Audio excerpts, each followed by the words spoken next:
I had worked construction for the better part of my 20s before the accident. I never had the know-how to get into engineering school like my parents wanted for me, but I preferred to work with my hands anyhow. Jobs came and went, contracts ended, but ultimately I always had a site to work or a building to put up. When the Whitlam Hawthorne Group offered me a foreman position for the construction project of their new headquarters, I accepted in a heartbeat. Job security from a company like WHG, with a salary I'd only dreamed of and benefits to match. I thought it would be stupid not to accept. The foundation had barely been poured on the site when the collapse happened. No one knew who exactly was to blame, whether it was the surveyors, the engineers, or just some freak accident, but those of us caught in the rubble only had the parent company to point our fingers at. 3 men dead and 13 injured was apparently a serious enough legal threat that Whitlam Hawthorne opted to offer us each a generous settlement outside of court. You can judge all you want that my silence was bought, but 6 zeros on a check would buy yours too. In addition, they also offered me a systems job I'd be able to work from home, and even a reduced renter's rate at one of their apartment complexes in a unit that would accommodate the wheelchair I'd be confined to the rest of my life. Until then I didn't even know that they owned any residential properties, but the complex looked decent enough on the pamphlet they sent me. After all, I certainly couldn't live alone in my current 4th-floor apartment anymore. I moved in near the beginning of February last year. I won't lie, the adjustment to everything at once hit me a lot harder than it should have.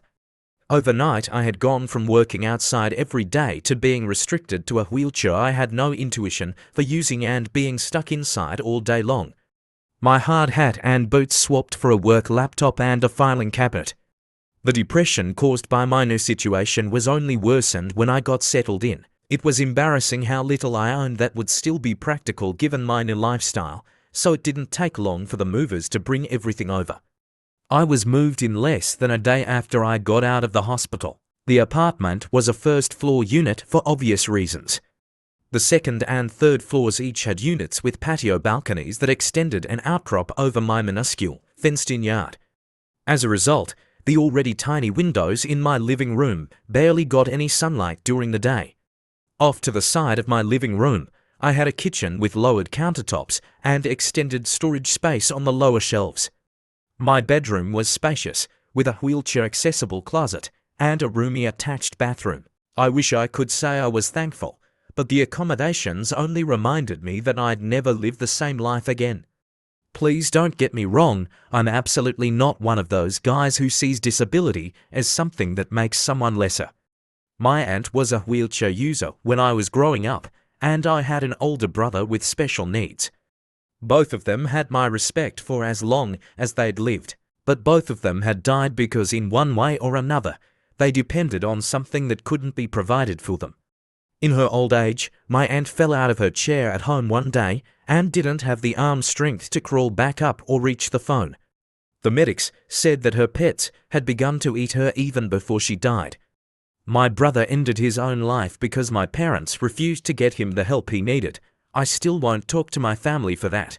And now, after almost 30 years of independence and ability, it seemed as though every one of my prospects was ripped from me, and I was entirely dependent on the company that had caused it. In short, I was very, very bitter. In June of that year, it was as hot as it had ever been in my state. By then I'd settled into a dull routine, wake up, do a few arm exercises before I showered, eat breakfast, and then try to get some work done before lunch. What I did could barely qualify as work, but it seemed like the company thought it would be better to have me under NDA and payroll than risk me suing. Once lunch came around, I would check my fridge for groceries and add what I was running low on to my weekly mobile delivery order. It was so much easier to have someone else leave groceries at my front door than to find a way to actually get to a supermarket. I'd found a routine where I honestly never had to leave the apartment. I avoided human interaction those days, so it was easy to stay inside. The only voices I heard for months were my neighbors. From what I could tell, I lived underneath a married couple that never stopped fighting, and in the unit next to me there was an older woman with at least a couple more cats than our lease allowed. On one particular morning mid-June, as I got out of the shower and dried my head, I opened my eyes to find that the power in my apartment had suddenly gone out. It was inevitable. Everyone on the block had to have their AC units on blast. I finished drying off and, for the first time since I moved in, rolled over to the curtained sliding door attached to my living room and went out into my small yard, where I knew I'd find the breaker box. The outside air was hot and heavy, and as I watched my toes brush against grass that they couldn't feel, I noticed that without the noise of the AC units running outside, it was very, very quiet. Not even the sound of insects or birds filled the morning air, and for a moment, I let the morning sun rest on my face before it would rise behind the patio overshadowing my yard. For as short as it lasted, the peace that overwhelmed me was blissful. The silence was interrupted by the sound of a sliding door from above, creaking wood, and the sound of footsteps, followed by the familiar arguing voices I'd grown painfully accustomed to. "If you don't want to fix it, then I will." The wife's voice grew louder as she moved above me. "I never said I wouldn't do it. I said give me a damn minute to put my shoes on. Why do you always?" I zoned out as their arguing continued above. Even the briefest joy was fleeting, I thought, as I opened my own fuse box and flipped the breakers. I heard my AC unit whir to life from outside my fence, muddying the soundscape once more with its mechanical whine. At least it drowned out the arguing above. As I struggled to figure out how to wheel back over the lip on the sliding door, I heard the arguing stop and the couple's sliding door slide shut and close above me. I managed to get back inside and hoped I wouldn't have to go out again anytime soon. I'm ashamed to admit that was the last time I went outside for months. I'd gone no contact with the rest of my family years ago, and what few friends I had lived out of state. I had no reason to go out anymore, so the summer's heat paired with my depression only forced me inwards. Wake up, shower, eat breakfast, work all day, sleep. Even the arguments upstairs and the occasional meow from the unit next to me became monotonous. I drowned as much of it out as I could, the same voices, the same fights, the same cats misbehaving, day in and day out. In fact, as much as I tried to ignore it, sometimes I couldn't help but listen in. The woman who lived above me, whose name I gathered to be Claire, was seemingly unemployed. She rarely spoke unless it was to accost her husband for wrongdoing or to complain. Her husband, whose name was Jason maybe. He seemed to have some anger issues, but seemed more defensive than aggressive. Cold and distant paired with irritable and sensitive, a perfect storm. I never gathered the cat lady's name. Instead, I became very familiar with Greta, Priscilla, and Tom every day. The woman would try to quiet Tom for crying too loud for food, and sometime in the afternoon she would accost Greta and Priscilla for fighting over a nap spot in the sunbeam. Having natural sunlight into the room sounded like heaven. The voices were my only human connection. It was mid-September, when I attempted to clear my throat of my developing allergies, that I realized I hadn't heard my own voice in months. I cried myself to sleep that night, feeling more alone than I'd ever been. By October, the isolation became unbearable. I found myself listening to the voices more than I ever had wanted to, quieting my apartment as much as possible just to catch them when I could. The same fights, complaints, meows, they became my friends, my comfort. One night, out of some sense of desperation, or maybe just a form of entertainment for myself, I started responding. It wasn't much at first, just a quiet whisper in response to Claire's complaints. When I heard her hiss, "You never listen to me," I whispered, "I'm listening," when Jason, or whatever his name was, sighed and muttered, "Christ, I can't do this," I chucked and stuttered out a quiet, "Me neither." I don't know why I kept it up, maybe just to hear my own voice. Maybe because, in a pathetic way, it made me feel like I was connecting with someone. I knew it was stupid and illogical, but it made things feel just a little less empty. It became a kind of game for me each night. I sat in the dim light of my apartment, sipping from one drink to many, and I listened. I let their words become ours, the fights, the meows, the mild chit-chat. When Claire snapped, "You never take me seriously anymore," I whispered, "Of course I do," when the old woman called out to Tom, scolding him for knocking something over. I grinned and mumbled, "Bad cat." It was more than a game, it was all I had. Then, about a week after I'd started, I noticed it for the first time. Claire had just shouted, "For once in your life, admit that I might be right." I responded instinctively, "Why should I when you're wrong?" Before I could finish my words, from above, her husband's voice exclaimed back to her, "But why should I when you're wrong?" I paused. For a minute or so, I sat intently listening.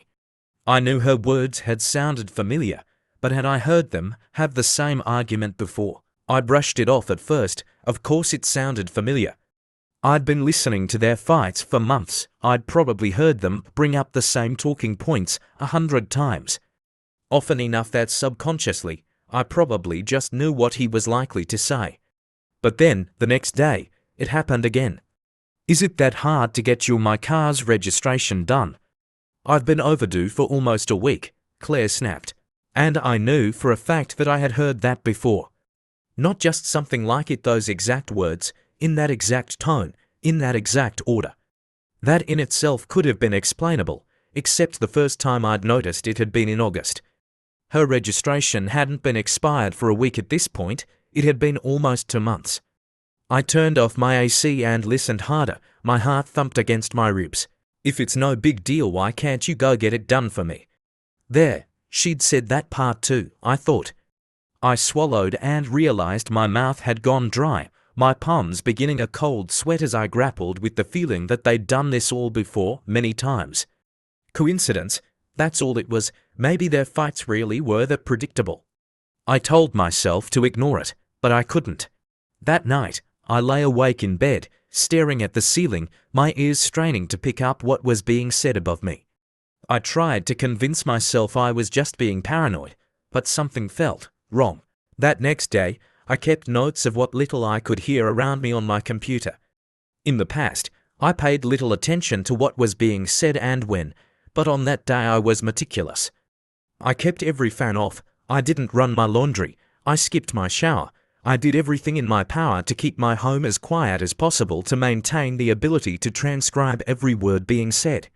From the old woman next to me, 8:15 a.m, "Oh Tommy Tom, be quiet, I fed you already." From upstairs, 8:17 a.m, Claire on the phone, "Yes, he left for work." "No, it'll just be me here until he comes home for lunch." 12:32, upstairs again. "Jason, I told you not to slam the front door when you come in, you scare the hell out of me every time." All throughout the day, anything that I could struggle to make out, I made note of. The next morning I woke earlier than usual. I had my notes, and I had some time, so I showered and made my way to the middle of the apartment to listen once again. I sat eagerly waiting, checking my watch and waiting for signs of life. Then, from the apartment adjacent to mine, at exactly 8:15 in the morning, the woman began to speak. "Oh Tommy Tom, be quiet, I fed you already." 8:17, "Yes, he left for work." "No, it'll just be me here until he comes home for lunch." And more, all morning long, I listened in awestruck silence at my entire day's transcription being reenacted word for word, minute by minute. By the time 12:30 rolled around and Claire complained about the door slamming, I was sickened to realize that on neither day, nor any other, had I ever actually heard their door slam shut. As if the same script was being read over and over, just muffled enough and just faint to keep me from noticing. I needed air, so I did something I hadn't done in months. I left my apartment. I struggled to wheel out into the complex's courtyard, squinting against the sunlight, the fresh air strange but refreshing against my skin. The apartment building wrapped around in a neat, uniform U-shape, with a mirroring building just across the narrow parking lot. The second and third floor balconies of each building were stacked like dull concrete shelves above my head. I looked up at the couple's unit just above mine. The small windows all had their blinds wide open, but I couldn't make out movement inside. I wheeled turned to look at the unit next to mine, where the old woman lived. Blinds open, but the same, no movement inside. I realized quickly that every unit in my building, and the building across the way, was the same, blinds open, no signs of life. I sat there for nearly an hour, watching.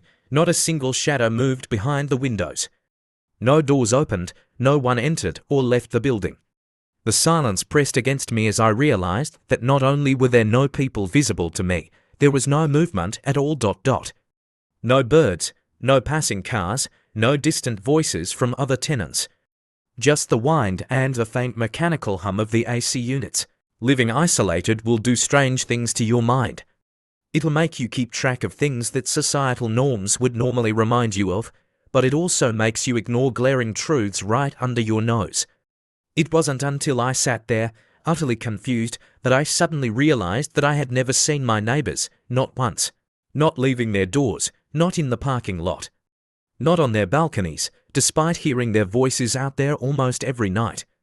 I hadn't even spoken to anyone in person. When I moved in, I'd filled out all of my paperwork online, and I had been driven here by a company vehicle. When the movers said they'd brought everything over, a sick feeling crept into my stomach. I had lived here for 8 months.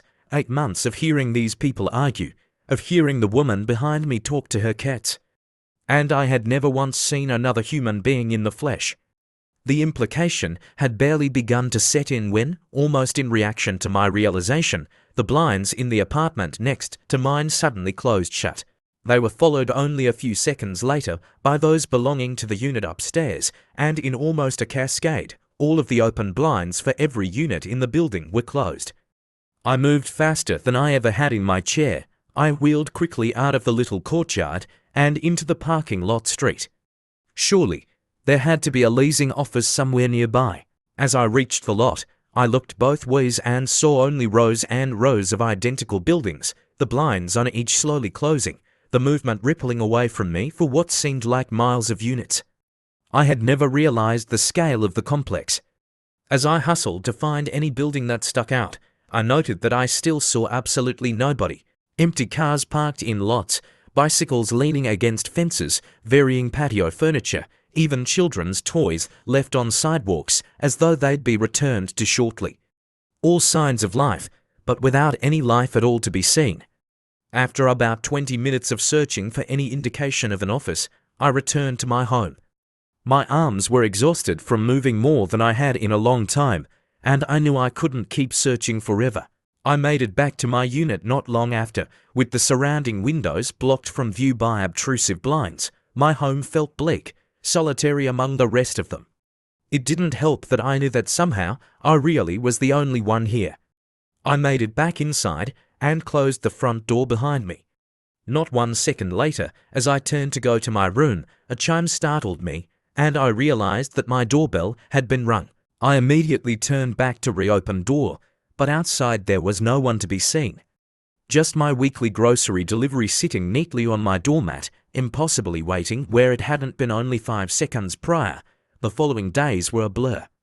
Had there actually been anyone outside to look at my apartment, they would have seen me wildly going from window to window, peering through blinds like a tweaker waiting on a package. For about a week, all of the arguing, the meowing, the idle conversation that had repeatedly permeated my walls went absolutely silent. Whatever was going on, it caught wind of my curiosity and stopped, as though to gather itself and prepare. And prepare it must have, since when the sounds of human voices and interactions reappeared a week later, they'd changed. New arguments, new discussions, even a new cat supposedly added to the bunch. The second day that the voices were back, I noticed that they were different from the day before. The conversations were new the next day as well, and the day after that. For 7 days, I almost allowed myself to believe that maybe I'd been imagining things. I even began to hear the occasional car outside, slowly creeping past. Maybe something I somehow hadn't noticed before. On the 8th day of the return of the noises, however, my heart sank. Repeated phrases, returning arguments and interactions that I'd already hastily taken note of 1 week prior. The next day followed suit. They'd learn it, but only a little bit. Whatever loop was being played for me was now a whole week's worth of audio, not just a day's worth. Even the passing cars returned exactly at the times I'd remarked the week prior, but now that I was looking for them, I could tell that they were driverless. 2 weeks had passed since I left my apartment, and a thought occurred to me. What would happen if I tried to interrupt the routine? I checked my notes of the prior 2 weeks and began to prepare a plan. The next day, the old woman would chastise her cats for ganging up on the new kitten at exactly 9:13 and 3 seconds. However, I would knock on her door at 9:13, hopefully forcing whatever charade was about to be performed for me to have to adjust. The next morning I prepared myself. I shaved for the first time in weeks, and I made sure I looked as presentable as possible. I couldn't give them any reason or excuse to not open the door for me. I waited in front of the door for about 2 minutes, my eyes locked onto my wristwatch and my ears as alert as they'd ever been. The very second my little Casio turned 9:13, I knocked as loudly as I could without sounding aggressive, and was sure to stop knocking in less than the 3 seconds it would take her to start speaking. I waited with bated breath, far longer than I think I should have. 3 seconds felt like a minute, and by the time an actual minute rolled around, hours had gone by in my mind. I was satisfied enough with my ability to interrupt the cycle, and as I turned my chair to return back home, something spoke to me from behind the door. "Who is it?" 3 words, 3 new words, spoken undeniably in response to me. But whatever was speaking to me was not an old woman. I don't know if I could even call it human. The words felt disjointed, as though stitched together from other phrases and distorted in a rushed attempt to sound coherent. I barely had time to collect my thoughts before the voice called out again, the words the same, but the cadence and tone shifted, attempting to emulate normal human speech. It sounded more natural, but it was still undeniably inhuman. "Who is it? I'm your neighbor from next door." "Who is it?" the voice called once more as, to my horror, the door cracked open. I braced myself to see something horrible waiting for me inside, some mockery of a human being waiting to lunge at me from the darkness. But darkness, inky black and concealing, was all that greeted me from behind the door. The door opened in full, and as what little sunlight that could poured inside, there was absolutely no one inside. Absolutely no movement, no sign of life save for a voice that called out from the doorway, now in perfect form, "Who is it?" I peered my head inside the doorway, and as I did I felt myself through a threshold, icy and cold. Worse was the feeling of loneliness that seemed to inject itself into my veins. In all my months of being alone, I had never felt it quite so intensely as when I crossed through that door. As I entered the living room, only one thing about the otherwise unremarkable home stood out. A wheelchair, fallen over onto its side, lay in the middle of the floor. I couldn't see anything around it, but it was surrounded by sounds of slow, methodical chewing and the occasional tearing of flesh partnered with a hungry meow. I left immediately. After that day, the pre-written schedules changed more often and far more sporadically. Sometimes I would go days without hearing anything. Sometimes entirely new arguments would appear in days I thought I'd documented, and occasionally the cars that would pass would make a turn they hadn't before. Every action was hollow though, and every voice was attached to nobody real. I knew that much for certain. I started to review my options. I hadn't seen another human being for the better part of a year by now, and I doubted that were to change unless I somehow got out of this complex. But where would I go? There was no one to come and pick me up. I hadn't opened my work laptop in weeks, and I knew no one in whatever city I was in. Did I even know where I was at? I vaguely remembered the offer after the accident and the company men coming to get me from the hospital, and my mind struggled to remember the actual order of events that led me to living there. The more I puzzled it over, the less it made sense. As far as I could piece together, I had been in the accident, and some suits had visited me in the hospital when I woke up. They explained vaguely what happened and that the company wanted to avoid legal troubles, so they passed me over the check and the new job offer, as well as the pamphlet for the apartment. I remember signing my leasing information online from the hospital, and then I remember being brought here directly from there. Had it been that immediate? Had I been in such a daze I didn't recognize the strangeness of the situation? My thoughts were interrupted by a knock at my door, not a doorbell, a knock. 3 solid knocks, echoing through my apartment. A chill ran as far down my spine as I still had feeling, and I slowly began to wheel myself towards the front door. I stopped in the kitchen to grab a knife on my way. Who's there?" I asked, my voice tinged with panic. There was no answer for a moment.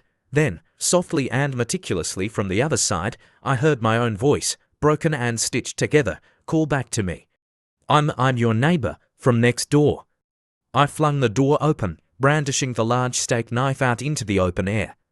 I couldn't see anyone in front of me, but I knew that something was there.